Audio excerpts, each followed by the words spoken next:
Tie, kurie grib pastrādāt ar piedošanu, jūs saprotat to, ka jums vajag konkrētiem cilvēkiem piedot, un ja viņi ir jūs kaut kādā veidā aizvainojuši, aizskāruši, tad šeit iedošu tādu ļoti efektīvu uzdevumu, tā skaitās tāda kā lūkšana, un tas ir no grāmatas, ja es nekļūdos, Džozefa Mērfija, un šo konkrēto lūkšanu uz piedošanu vajag obligāti lasīt skaļi katru vakaru un rītu 3 reizes.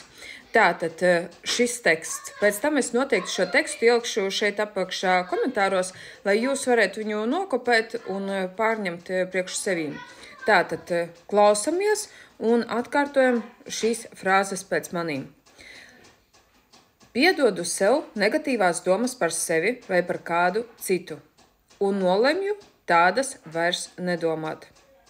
Saskarsmē ar citiem cilvēkiem izstaroju mīlestību un labvēlību. Skaidri zinu, ka patiešām esmu piedevis citiem, jo nevaru par viņiem domāt un satikt viņus garā, nesajūtot ne mazāko pārmetumu vai sāpes. Es apgalvoju un pieņemu bez ierunām, ka manī brīvi un ar prieku strāvo Dieva mīlestība, gaisma, harmonija, patiesība, skaistums, bagātība un drošība.